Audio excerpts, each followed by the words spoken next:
Good morning, good morning, good morning. If you can hear the sound of my voice, that means all the tech is working properly. Hello, and welcome to Grandma's Games Lab. I'm Grandma. This is my Games Lab, where we talk about brains and games and history. You can join the conversation on my Patreon, Grandma's Games Lab, or uh, actually, that will give you an embedded link to the YouTube. The YouTube live stream is unlisted, so you'll either need to be a part of my Discord or a part of the Patreon, which is free to join, to uh, to participate in today's program. Okay. I'm trying to get this thing off the ground. Y'all have been very patient with me, and I appreciate that. You should be able to put comments in either the Patreon or the YouTube Live. If you go to the Patreon, it's probably easier to comment in the YouTube Live, but I don't know. Somebody's going to have to actually be here and try that, which has not really been um, the case recently. So we'll see. If anyone wants to join the conversation, I would certainly welcome that, but participation is not required. Okay. What are we doing today? So we're somewhere in the third episode-ish. We started out just talking about games and how games have been a part of human existence since the dawn of time. Pretty much throughout the archaeological record, we have discoveries of games, dice, sticks and pieces, board games, thousands of years of evidence that humans have played games. So in our very first episode, that's where we wanted to start, and where I wanted to start and really sort of dig into what were ancient humans getting from games. And we looked at some of the key functions of humans as predators, which overall, we are not the best predators. We don't have claws, we don't have fangs, we don't have the massive muscular structure of other primates.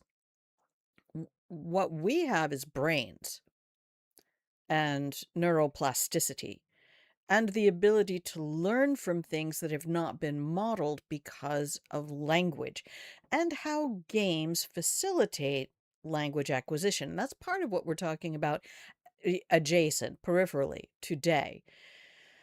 So in our second episode, I looked at the physiology of why brain, that there were creatures who existed on the planet millions of years ago, and let's see, what were they called? They were called Amphioxus. Amphioxus. Amphioxus. And those little guys were just guts. So we tried to watch a video. It's linked in the Patreon post. I'm pretty sure. Oh, please. I hope I linked it. Somebody tell me if I didn't. Have it linked in the Patreon post. A fabulous neurologist, Lisa Feldman Barrett, and it was called An Evolutionary History of the Human Brain in 7 Minutes. And I really loved watching that. It's very much a worthwhile watch. It's on a YouTube video channel called The Well. And then we also looked at Crash Course Biology in an episode where Hank Green talked about the evolution of animals embryonically. All of them in every different condition pretty much start with a gut. And then there's sort of a decision of whether or not it's going to have one hole as an entrance and an exit, or two holes, and then in which order those two holes are formed, if there are two. Some creatures form mouth first, anus second. Other creatures form anus first, mouth second. And that is another really fabulous dive into the science of human development and brain development. And today, what I want to look at is something called Bloom's Taxonomy of Learning. My degree is education, and in that degree, I had some really incredible professors who I loved very much. But in my statistics and measurement course, we learned about Bloom's taxonomy because that's how you create learning objectives, standards of learning for students to use. So Bloom's taxonomy, and I'll get to the slides in just a second, is a step-by-step process, and in many ways it is a candle dipping of knowledge acquisition from the first moment of a baby saying, this is identifying a square versus a circle and other basic shapes, to looking at animals and determining 4 legs versus 2 legs, and that's a dog, no honey, that's a cow. It's all about identification and nomenclature. So let me head over to that slideshow real quick, and bippity boppity boo, get rid of this and this and that. There we go. So let's look at how brains acquire knowledge.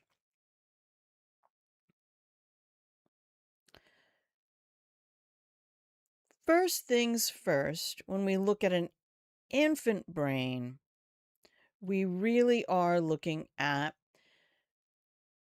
that knowledge thing, that you learn something and you can recall it. So it's about the establishment of memory. Can you recall? Can you create a schema for a piece of knowledge, which is it's like a phoneme. It's the tiniest form of knowing a thing. So we begin with shapes, colors, the phonemes that create language, ba and da and ka, and the simplest sounds that brains can make. And I think it is also a fascinating condition of humans globally that every infant brain on this planet begins capable of learning every language on this planet. If that doesn't blow your mind, I'm not entirely sure what will. That infant brains globally are pretty identical. And it's not really they call the tabula rasa. It's not a blank slate so much as it is when Michelangelo used to carve marble statues.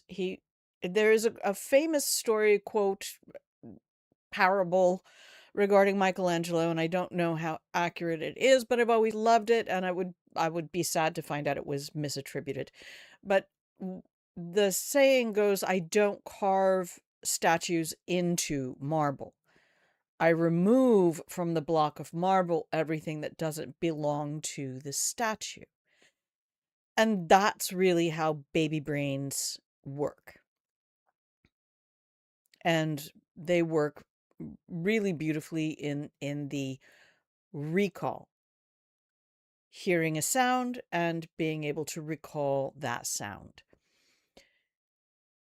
Now, the fun thing about knowledge is that can be as simple as ba, ba, ma, or it can be complicated theories, scientific concepts. Knowledge is simply, can you recall this thing? Once you've been exposed to it, Can you recall it? And that's what we're doing today, going through Bloom's taxonomy. I'm not here to be your college professor and teach you Bloom's taxonomy. I'm here to provide a certain level of exposure as we dive into this games, brains, and histories project to give you an awareness of what tools are in the toolbox for us to use. Bloom's taxonomy is fabulous because this also relates to how you learn a new game. I'm going to grab my cup of tea real quick.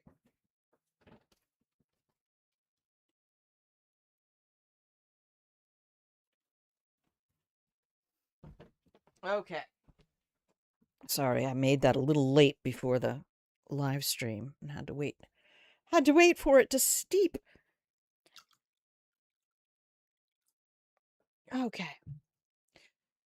So all of this that I'm talking about with brains also applies to games. And this is why I'm saying games are part and parcel of human cognitive development.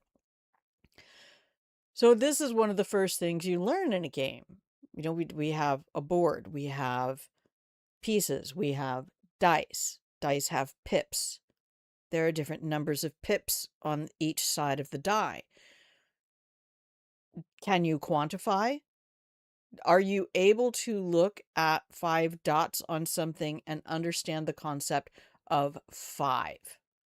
It doesn't even involve any functions. You don't have to add anything or subtract anything. Can you look at the side of a die, see 3 dots represented, and understand that that represents the concept of 3? So knowledge is the very lowest level of learning you can ask from someone, requiring only that the student recall previously learned information. And that's where we go back to that fundamental idea of memory being so crucial to intelligence and comprehension and understanding. So where do we go from there? So now you understand, you can identify something, you can maybe define it. You can say, okay, we have dice. This is a dice game. We each get 1 roll, 5 dice, and the different numbered pips will come up. So this is your basic concept of the game. So now you need to grasp the meaning of the material, and that's where comprehension comes in. Not just can you look at a die and say, that's 3. Now you have to do something with it. What does it mean to the concept of this game? The student may show understanding of material by translating it from one form to another, by conveying meaning, or by making summary statements about it. This is what you see in spelling bees. Can you identify this word? If I say emissary, can you identify that word in your brain as a collection of letters? Can you reproduce those letters from memory? There's your knowledge part. Now use that word in a sentence. There's your comprehension. Do you know what that word represents? So you could have 2 people roll 5 dice, and one person address each die discreetly, like it's a game of poker, and another person might add all of the pips together and come up with a separate number. That's 2 different iterations of a game using the same materials. But why games are able to really help distinguish what is knowledge and then moving toward comprehension. If you're playing a poker dice game, you don't want to add all of the numbers together. But if you're playing a tabletop RPG where that represents your attack roll, then you do want to add all the numbers together. So can you take that very basic thing and restate it or translate it from one form to another. It's pips on a die. And now I say, I have 3 threes. You're conveying meaning. If you have 3 dice, each of them with 3 pips on it, then that is a special structure in your poker dice game. You could also make a summary statement and say, I have 3 of a kind. Okay, follow? Savvy? There we go. It's not super complicated as you walk up the steps. And that's one of the reasons I absolutely love Bloom's taxonomy, because in the same way that you dip a candle, you kind of keep going back to the previous level to inform the new level of understanding. So as you're walking learners through, and I say teachers and learners, meaning anyone who understands a thing to a certain degree of mastery, trying to impart that knowledge to someone else. Me right now, even though I am a professional educator, that anyone who knows how to cook an egg, attempting to impart knowledge to someone else, should be applying these stages. I think anyone who has ever done the exercise, we did this in college. I know we did it in different management classes and courses in the military, where they challenge you to write the instructions for how to blow a bubble with bubble gum. And then the instructor or facilitator would attempt to follow the instructions. And a lot of times they would put people in groups. When we did it in college, it was individual. I think pretty sure it was individual or team, just 2 at a time. It's more fascinating when you have one person doing it.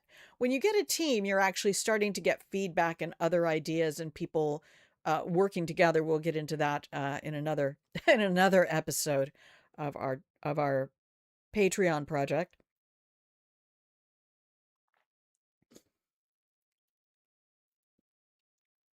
And there was a group one time who where I think somewhere along the line we learned that many people did not consider the activity from the very beginning and tell the learner you should remove the paper from the gum.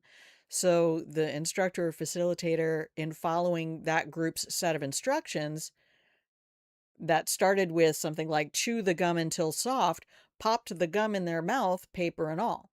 And everybody got a good laugh out of it. But it was also a really important lesson that knowledge and comprehension are first. Okay, we're going to fry an egg. Do you know the difference between a saucepan and a frying pan? Do you understand that frying pans have different sizes and that it's important to choose the correct size of pan when cooking your egg? Sometimes the correct type of pan. And then you get that student to demonstrate that they have grasped the meaning by translating it, either restating it back to you or by asking a question. Wait, does a saucepan have to have tall sides? Things like that. Then you move into your application. Before you get to application, you should ensure that knowledge and comprehension are there. So if I'm teaching you how to play cribbage, as we did 2 weeks ago, I had to cancel last week. My humble apologies. And I do want to go back in and revisit the structure of cribbage. But if I'm teaching you how to play cribbage, you need to understand the cards, that there is a dealer, that the dealer gets a kitty that the non-dealer or pawn does not get. There are special words that go along with the game. There's a pegboard where you score, but there's 3 different stages of gameplay. There is a deal and discarding cards into the dealer's kitty.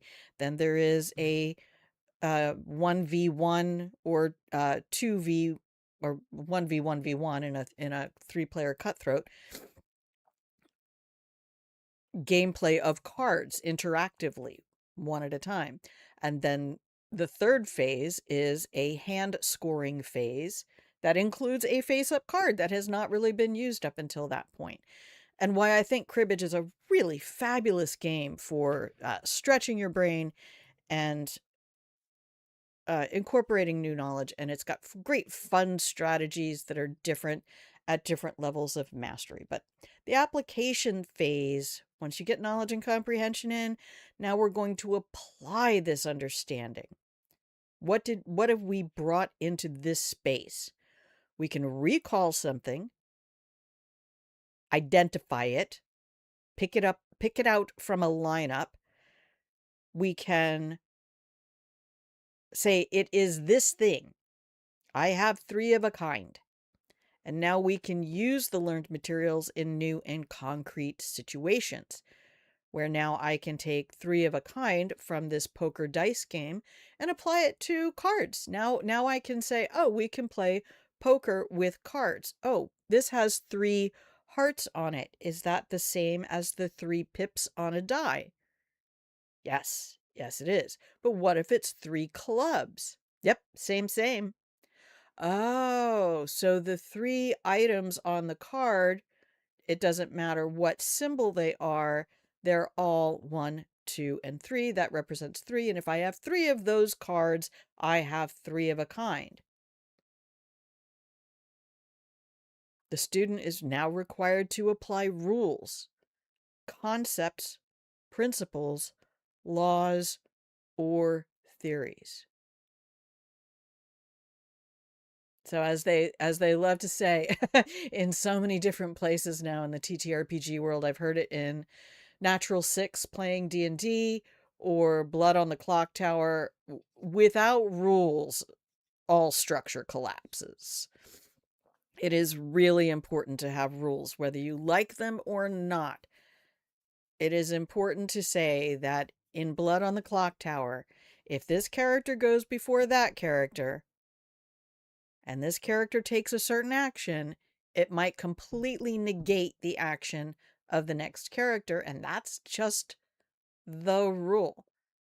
Petition for the rule to be changed is very much what I love about what law is meant to be.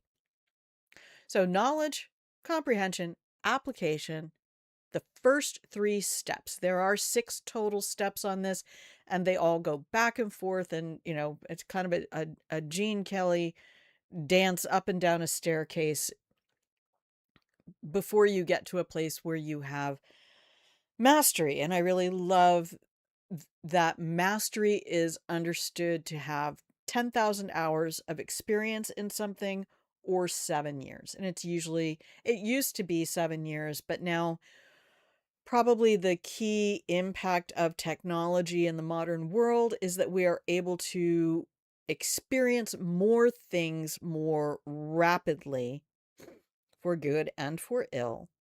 But you have people now who are 15 years old who have the informational awareness of a 30-year-old from 100 years ago, which is fascinating. We do the same things as humans. As the first humans, we do the same things. Our brains crave the same activities and experiences, and we now have the ability to do every one of those things more rapidly, which is a little scary for creatures who are often driven heavily by impulse, and why impulse control is a critical function, more critical now in early childhood development than it ever has been in human history. And if you haven't talked to anybody with a young child who has dealt with tech meltdowns when tech is removed, It's kind of a terrifying thing to find a 3 or 4 year old who utterly loses their shit, pardon my French, when the tablet or phone is removed from their presence. So let's look at the actions that underlie each one of these stages, and you can see that they are put in a bit of a staircase, and it's is that an affectation? Yeah, kinda. You could add more verbs to every one of these lists, but I mean, it creates a nice visual, and you can see there the I've pulled this from a PDF online. A lot of universities do have their courses out there. They're free on YouTube. Harvard University has put a lot of courses free on YouTube. Stanford University has put a lot of courses free on YouTube. Khan Academy is just a massive repository of human knowledge. I recommend taking advantage of it before it's all gone. Do yourself a favor. And if you are a curiosity minded human, and I strongly recommend that because I think when you stop being curious, you start getting old. Curiosity and wonder and investigation is what keeps a brain youthful. Keep bringing in new things. When you think you know everything, you have proved that you know nothing. Jon Snow. So the verbs that go along with knowledge, can you list these things? Can you name them? And this is designed really to help teachers create testing materials to determine how have I communicated effectively to the student I hope gains this knowledge. Can you list? Can you name that? Can you recall it? Can you record it? Can you relate it, repeat it, state it, tell it, or underline it? Discriminate it. Underlining meaning, can you discriminate that from a group of similar things? Can you identify this one? So that's more of a discriminatory process. But the ability to define something. What is a triangle? What is a square? And that can happen at any level of understanding. What is a quark? What is a boson? What is what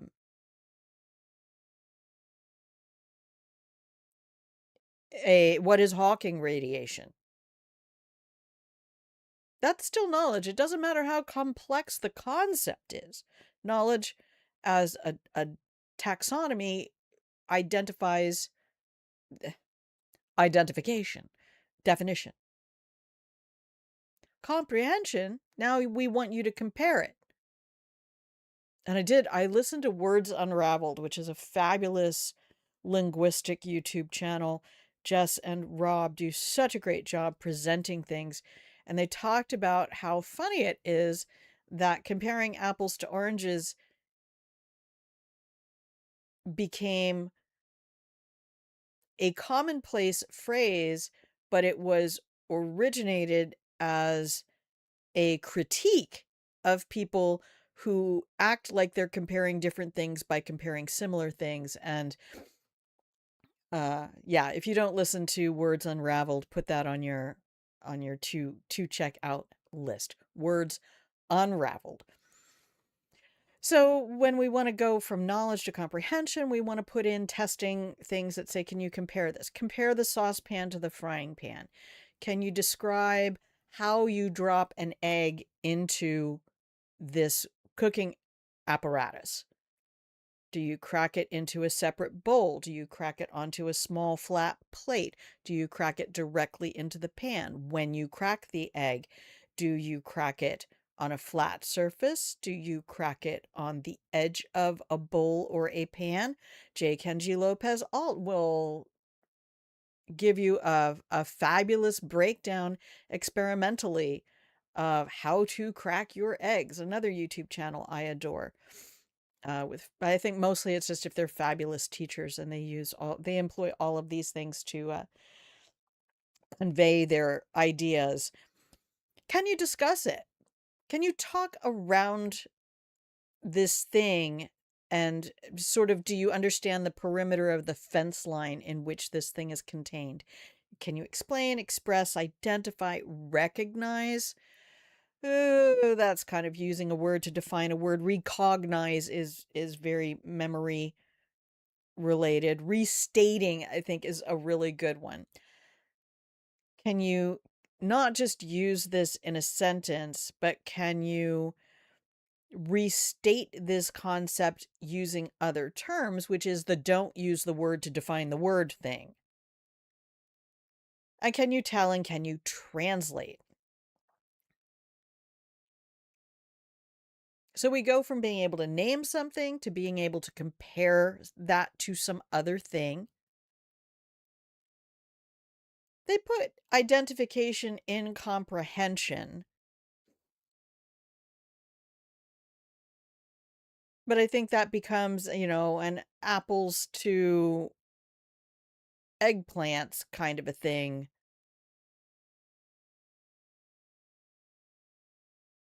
You should be able to identify something at the basic knowledge level. I think definition is really comes more into the comprehension. Application now, when you go to use these things, what do you do? Do you shake this toy when you watch babies play with their most fundamental early childhood manipulatives? Do you shake this thing to make a sound? Do you squeeze it to make a sound? How do you interact with this thing to achieve some result? It's kind of funny. Humans will do that for the rest of their lives. That's the whole point to trolls, to interact with an environment and elicit a response that you caused. That's why trolling is such a juvenile and infantile activity, because it engages one of the basest interactions of human existence. I poke, it squeak. And why it irritates people. It's like, grow up. But when you interact with things, can you apply this, complete it, construct it, demonstrate? They say 98% of learning happens when you teach. You learn 20% of what you see, 30% of what you hear, 50% of what you see and hear, 98% of what you teach. Can you dramatize this? So that's, again, that's moving translation into a new level. Not just can you translate it from one form to a similar form, but can you now dramatize that by translating it into a different form? Can you translate this music into dance? Can you employ this object? Okay, we now know what a hammer is for. Can you employ it? No, it's not for hitting your brother on the head. I mean, that's a viable use for a thing, but it's an unintended use. Can you illustrate, interpret, operate, practice, schedule, sketch, or use? And that's as far as we're going to walk up that staircase today, because then this becomes the basic steps of games. When early humans used games, they were using them to stretch their brains and to create experiences that were non-life threatening, which improved the skills they needed in life-threatening circumstances, which was hunting or gathering. Don't think that humans who gathered were not at risk.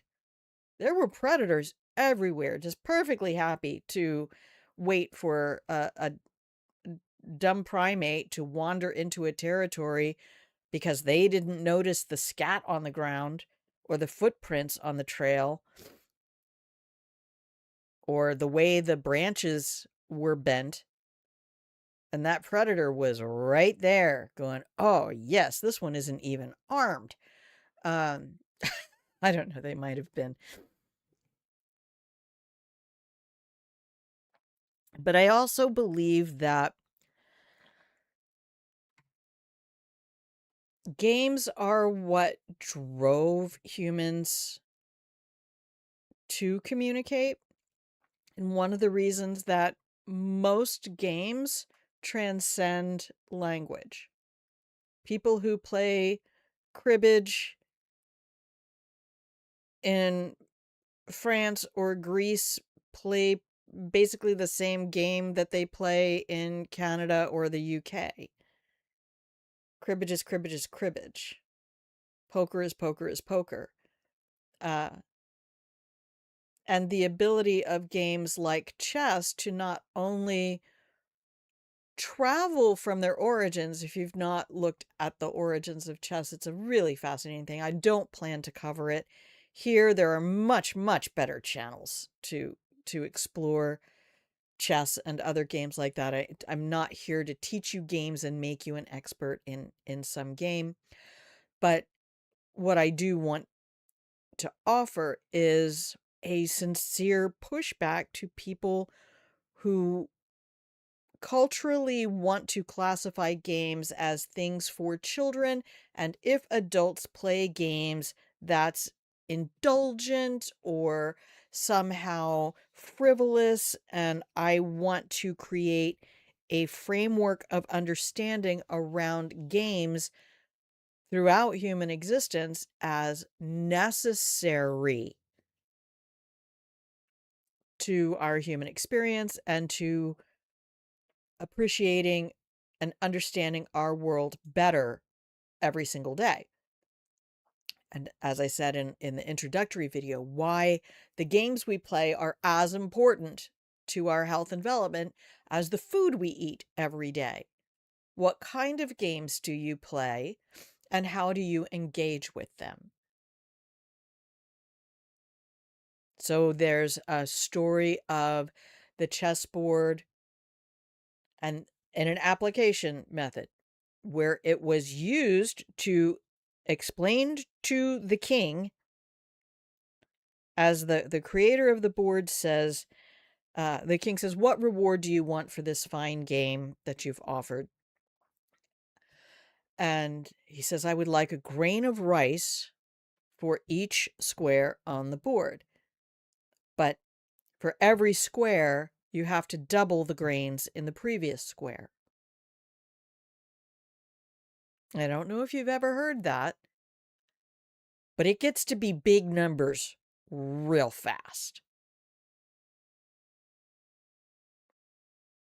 If you don't know about exponential math. Whoo, boy. Because when you consider an 8x8 board, I think it gets up to something like 4 trillion by the 64th square.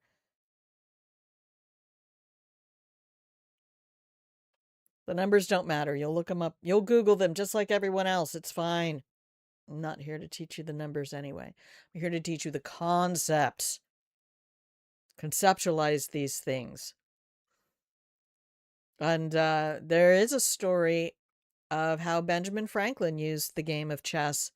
He was an avid chess player, took chessboards and pieces with him everywhere. And he did spend a lot of time in France before the American Revolution.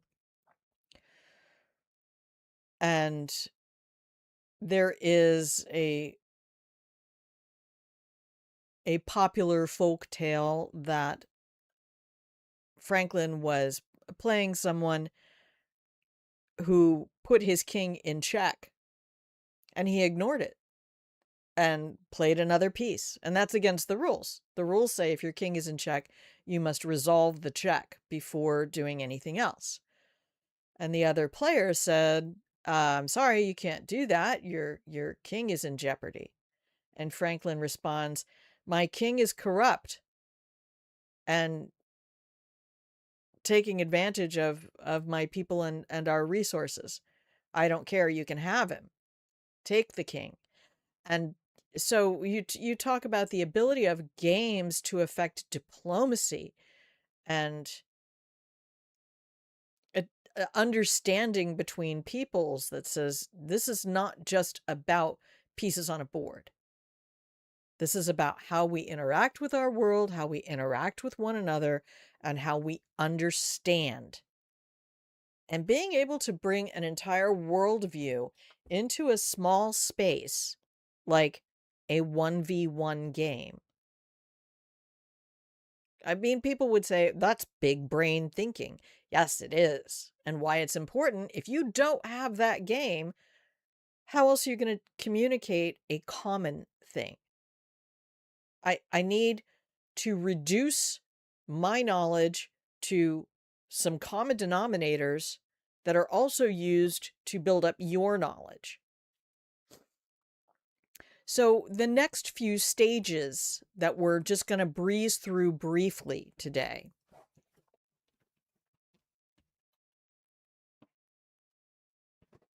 Oh, sorry. That heater was getting to be a bit much. We'll look at knowledge, comprehension, application. We move to analysis. So you're going to break something down now into component parts. That's what Franklin was doing. I'm going to break down this idea of there being a game that has a king, and the fact that the king is under threat is a really important part of this game and possibly game ending. And I'm going to take that moment to teach a lesson about why the leaders in my country are making the choices that they are making.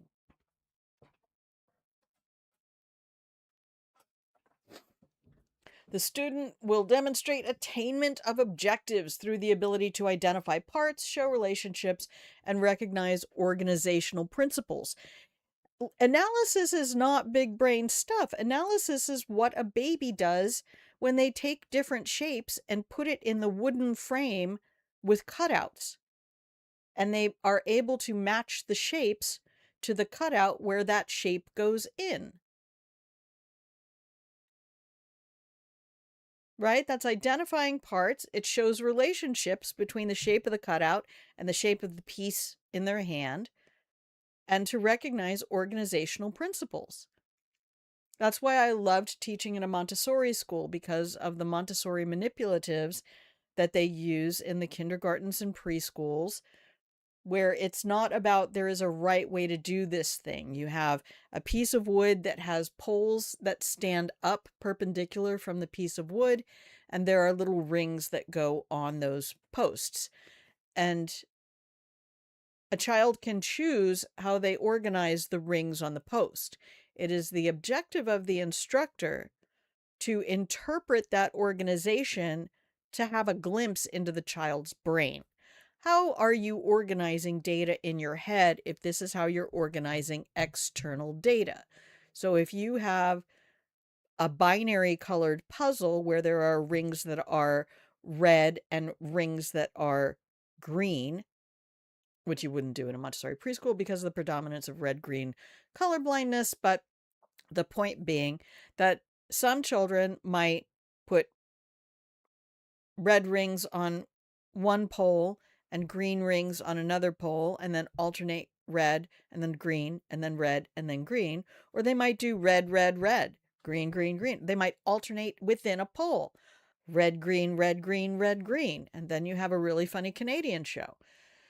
All of that is designed, and what I loved about Montessori, it is designed to show the facilitator or instructor not, I'm not going to tell you how to complete this. I'm going to give this to you in a state of completion and ask you to manipulate it and do whatever you want with it.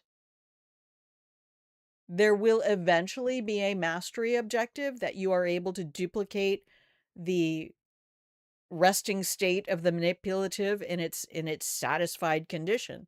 But that is not your initial goal. Your initial goal is to play with it. And that will show me how your brain works. I love it so much. So the next stage then is synthesis, where you take parts, put them together to form a whole new thing. The student demonstrated an ability to devise a new plan of operation or to produce a set of abstract relations. Guess what? That's what jokes are. That's humor. Humor is synthesis.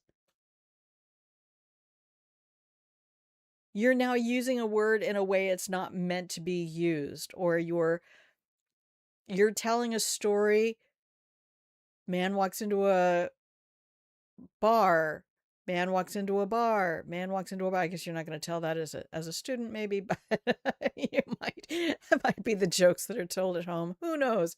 But the point being that creating humor is you're taking things and putting them together as if you were telling a story, but now you're coming up with a a new ending to it that creates an abstract relation. Man walks into a bar. Ouch.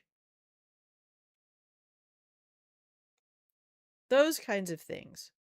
And why I say humor, jokes are a game. Jokes are one of the purest forms of a game. It's an interaction between two brains at a minimum. It's really hard to tell a joke to yourself.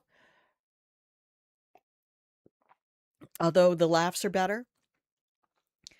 Uh, it stimulates our need for novel information. And that is a really instinctive drive for humans, and we tend to maintain that for a lifetime. It gets expressed in different ways, but novel information acquisition is a voracious appetite, and it's one of the reasons that babies and young children hate to lie down for naps. It's literally FOMO. I don't want to miss anything.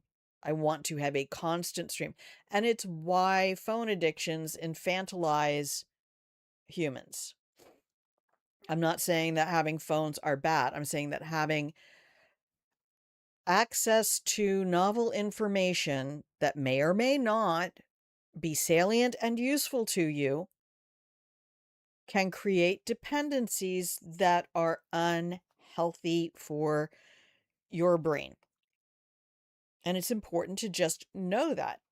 Have a critical understanding of your informational diet. I say we have three fundamental drives. We have an appetite for food, we have a libidinal appetite, and we have an appetite for information.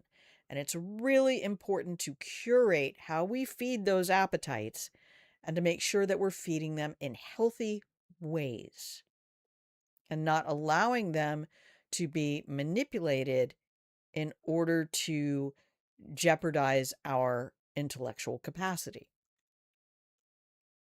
Please, just, I'm not saying you got to change your diet. I'm just saying maybe some days write down everything you eat and take a look at what you're eating.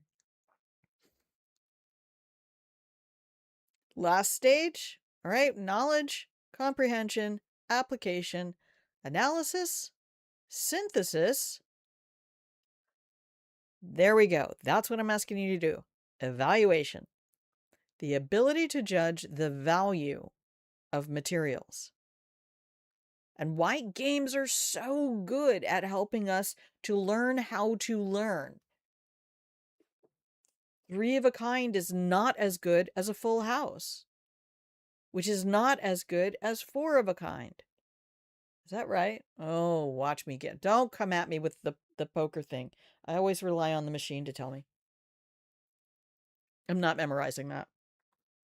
I still know all the words to all the songs in Phantom of the Opera. Don't at me. Um, but to be able to see, is this a better play? Again, where cribbage, you change what you keep in your hand based on whether or not you're the dealer. And depending on what the score is at the moment, do I need to score a lot of points? Which phase, 1, 2, or 3, do I need to be doing most of my point scoring in? Because I might be able to win the game by giving really good cards to the dealer if it enables me to get a heck ton of points in the pegboard scoring portion of the game. Your student might be able to, or might be required to judge the value of a statement, a piece of prose, a poem, an advertisement, or a research report. Those things can only be evaluated if the constituent elements of excellence for each one of those things has been achieved. Now, do you understand how each element of an excellent piece of prose, an excellent poem, an excellent advertisement, or an excellent research report functions? And now, can you look at one of these and say, is that an effective advertisement? Is this an effective business model? Is this a, not just can this function as intended, but this is the part that really underlies critical thinking. If you have not made it through the other 5 steps effectively, this step is not going to happen. So everybody's like, oh, we need to just teach critical thinking. Well, there's 5 steps before you get to that. And if you're not working on the previous steps, this one is just, monkey with a coconut. Ooh, ooh, ooh, bang it on a tree. Coconut not function as intended. And fling it at the head of another chimp. That's still evaluation. It's uninformed evaluation, which is dangerous. In a society where we hope to function cooperatively, each one being enjoined to put aside their optimal state in order to create a more viable state for the entire society. I could have the best protected house in the neighborhood. But if that does not reduce the level of crime in the vicinity around me, then I'm no better off. But if we make sure that everyone in the neighborhood has the most basic level of home protection available, then crime in the neighborhood will probably drop because there's less chance of criminals getting into somebody's home.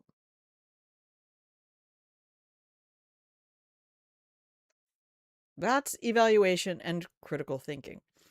And the objective of all of this, so we talked in the very first episode about the importance when human brains are developing, the earliest stage is creating mass, right? The fullness of the mass of the brain is established in toddlerhood. And why toddlers need to sleep so much is because they're putting together these nodes in their brain. More and more things. They've been exposed to more things. This feels like this tastes like that, this sounds like this, the temperature on this. So all of their senses are informing their brain, and they're coming up with nodes like this, and this is what the cube feels like, this is what the sphere feels like, this is what mama smells like, this is what data sounds like, this is what auntie feels like. However they are interpreting their environment, the exposure to lots and lots of things is what's really important. And so that's what's happening in that earliest stage. You have pretty much the overall size of a brain established before about 10 years old. And then as the prefrontal cortex steps in, so you can connect the dots here, right? We can still be doing analysis and synthesis and evaluation, where you're connecting different dots. So this tastes like this and it smells like that, and on my tongue it feels like this. And those are things that brain's going to remember, we hope. And then, as you get into prefrontal cortex development, now we're looking at density. Within that brain of the same size, we are establishing more and more nodes. And so that's what enables more and more connections to form. So when you look at a connect the dots that a child might be given in an elementary grade versus, I don't know if they still do string art with the nails on a board and the different colored floss threads that get put in. When you look at someone who does an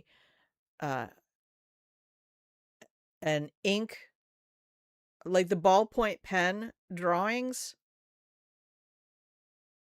and how they can just continue to create more density, and suddenly, oh my goodness, if you watch an expert cartoonist going from an abstract beginning and then creating density within, and suddenly there's shading and implied motion and all sorts of other things.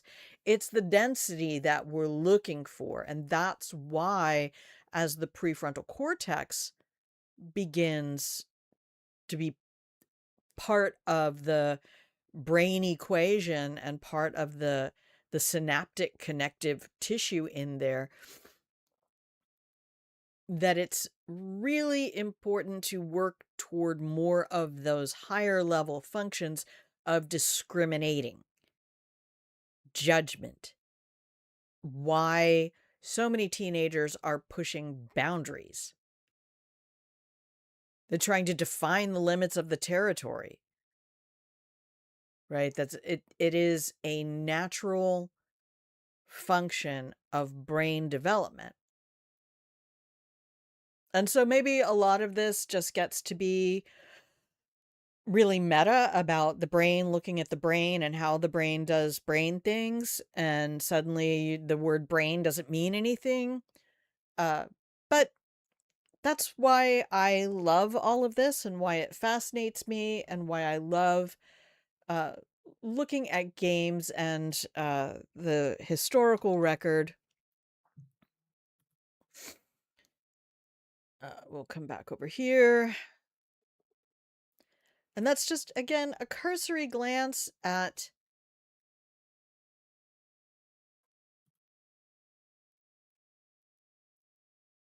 what I hope to be a much larger project about connecting games and brain development. And as my father so beautifully pointed out, don't forget about the puzzles in the newspaper, which I used to do with his mother all the time. She did crossword puzzles every day. And I would do the little jumble word scrambles of rearranging letters and things like that. Uh, and how many trivia games and other things like that they have online now for people to enjoy. How those things are used in elder communities and nursing home situations to continue cognitive health and to stave off the decline that can happen when connections between synapses start to deteriorate. And that's kind of all the material I have for you today. I think that's... Are you too late? I don't know. I don't have timestamps. I don't know what time you posted that. I'm ending. We start at 10 o'clock. I'm sorry.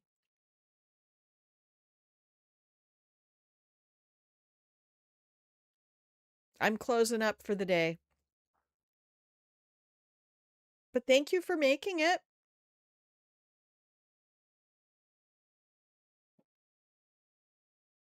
Um, always appreciate seeing your name in the chat. But no, I'm finishing. You should have access to the YouTube video if you already have the link, because you do. Um, yeah, sorry about that, bro. I don't know. I put an at here in the Discord, so which I do every time. So I do my best to inform people that we're going live, and sometimes that works and sometimes it doesn't. Oh, that's sad. Okay, well, that's what we're doing today. That was Bloom's taxonomy, first cursory glance across the stages in the acquisition of knowledge and the verbs that kind of go with those first three stages and how all of that gets put together. And then we will be back next week. I think we're going to redo cribbage with some slides to help show strategies and stuff like that. Um, yeah, it should be up. I'm not sure how the VODs work on live streams. I think you have to go to my channel and instead of looking at videos, look at live. And because you have the link through the Discord and the Patreon, you should be able to access it. If not, just let me know. I'll make sure you have access to it. But that's all we're going to do for today. So I want to say thank you to everybody who has supported this project, as you have, Wolfie. I appreciate you. And we will be back next week with another game demo. Every other week is game demo week. And then following that, we will carry on and do some more exploration into how games and brains interact. And eventually, we are going to talk about gambling. And that is going to be some fascinating psychology. I have a lot more reading to do to dive into that, because it's not an area I spent a lot of time with. But in the meantime, this is me saying to you, play more games. Okay? Thank you very much for joining me today. I will see you next time. And that will be next week, every Wednesday, usually around 10 a.m. Pacific time, unless uh, catastrophic circumstances attack. Today we're having a windstorm. I really thought we were going to lose power before this happened. But yeah, we should be here every Wednesday, and we'll keep this up as long as I can do it. And I welcome people to jump into the Patreon or the Discord and participate in discussions. We haven't had a whole lot of interaction yet, but I'm hoping that will improve over time. We're still really in the first month of production on this project. And I have not been doing a lot of marketing because right now we're just, again, sort of getting our sea legs and learning how to walk on 2 feet. Turns out that streaming for 4 years does not prepare you to host a project like this. But at least we have the platforms put together and all of that. So I will see you when I see you next Wednesday or the Wednesday following. We're going to continue to go through card games, dice games, other board games. We will talk about different video games. I am a video game person, but I would like for us to go back and look at some of the earlier analog games that, and then extrapolate some of the mechanics employed in those games and how they show up later in video games. So we'll do all that over time. And until I see you again, play more games. Bye.